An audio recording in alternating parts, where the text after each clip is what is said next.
জীবন কাহিনী কথা বলার জন্য। আমি একজন ডিভোর্সি মেয়ে, আমার একটা বাচ্চা আছে।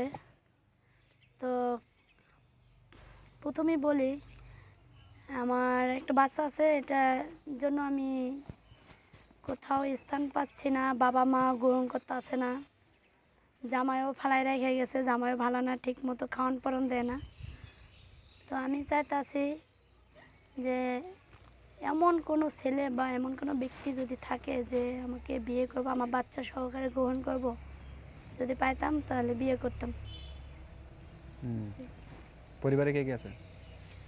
পরিবারে কে কে আছে বলতে শ্বশুর শাশুড়ি সবাই আছে, বাপ মা সবাই আছে, নাই বলতে এমন কোনো লোক নাই, সবাই আছে। কিন্তু সবাই থাকতো, কেউ নেই, আমি একা। তো বিয়ে হয়েছিল কত বছর বয়সে? বিয়ে হয়েছে তখন আমার বয়স 11। 11 বছর? জি। এত অল্প বয়সে বিয়ে দিছে? বিয়ে হয়েছে এক প্রকার, যার সাথে বিয়ে হয়েছে সে জোর করে বিয়ে করছে। জোর করে করছে? মানে আপনার পরিবার কিছু বলেনি? আমার পরিবারের সবাই মানে দুই ফ্যামিলির লোক মিলা, মানে ছেলে অনেক পছন্দ করতো, পরে দুই ফ্যামিলির লোক মিলাই বিয়ে দিছে। দেওয়ার পরে এখন কপাল খারাপ হলে যা হয় তাই হয়েছে। সংসার করছেন কত বছর? করছি 4-5 বছর। 4-5 বছর। বাচ্চা নিয়েছেন কত বছর গেলে? বাচ্চার বয়স 2 বছর। মানে বিয়ের কত বছর পরে বাচ্চা নিয়েছেন? 3 বছর পরে। 3 বছর পরে। বর্তমানে আপনার হাজবেন্ড কোথায় আছে? হাজবেন্ড কোথায় আছে আমি বলতে পারি না, কেন?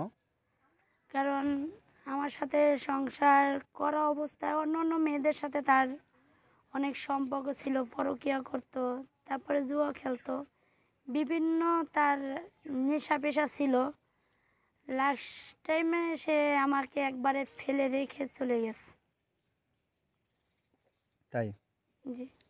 এখন আপনি কি চাচ্ছেন? আমি চাচ্ছি একটা ভালো মনের মানুষ, কারণ আমি বাচ্চাটা নিয়ে কাজকামও করতে পারতাছি না।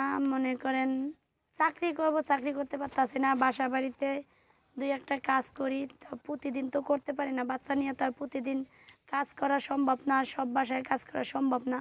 কোনো রকম কাজ করি বাচ্চা নিয়ে। তো মনে করেন বাচ্চা তো আর সবাই সব জায়গায় পছন্দ করে না। তো এই আর কি, ওই মানুষের লাঠি উষ্টা খাইয়া তারপরে মনে করেন কাজ করতে আসি। তো এইভাবে আমার জীবন চলতে আছে।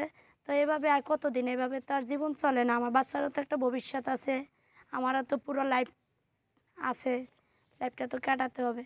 তার জন্য এখানে আসছি, যদি কোনো দয়াবান ব্যক্তি থাকে যে আমাকে পছন্দ করে বা আমার বাচ্চা সহকারে গ্রহণ করব, তাহলে তাকে আমি বিয়ে করব। আচ্ছা, এত কম বয়সে আপনার বাচ্চা নিলেন কেন? বাচ্চা নিই না, আর সত্যি কথা বলতে কি, আমার যখন বিয়ে হয়েছে আমি তো অত কিছু বুঝতাম না।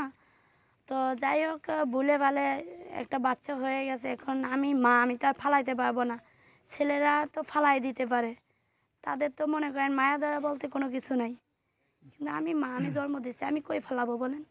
কে বলছে ছেলেদের মায়া দেওয়া নাই? আর সব ছেলে তো আর এক না ভাই। জানি না সব ছেলে কীরকম, কিন্তু আমার লাইফে যেটা ঘটছে সেটা তো সেই দিক থেকে তো আমি কোনো ছেলেকে ওইভাবে দেখতে পারতাছি না বা পছন্দ করতে পারতাছি না। এই জন্যই তো লাইভে আসলাম, যদি দেখি ওরকম কোনো ভালো মনে মানুষ যদি পাই যে সব কিছু যাই না শুই না মাই না আমাকে বিয়ে করব, গ্রহণ করব, তাহলে আমিও তাকে বিয়ে করব। বুঝতে পারছি। আচ্ছা, এই যে এত কম বয়সে যে বাচ্চারা নিয়েছিলেন, ঠিক আছে, তখন কি আপনার কোনো সমস্যা হয়নি? হ্যাঁ, বাচ্চা নেওয়ার পরে সমস্যা হয় না এটা না, সমস্যা হয়েছে অল্প বয়সে যেহেতু বাচ্চা নিছি।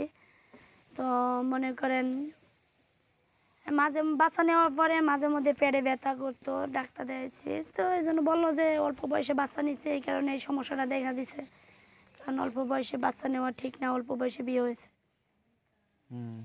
তো আচ্ছা, এখন সমস্যাটা নাই, সমাধান হয়েছে, ডাক্তার দেখাইছি, ভালো হয়েছে। এখন ঠিক আছেন? জি। আচ্ছা আপু, আমরা প্রতিবেদন একেবারে শেষ পর্যায়ে, দর্শকদের উদ্দেশ্যে কিছু বলার আছে?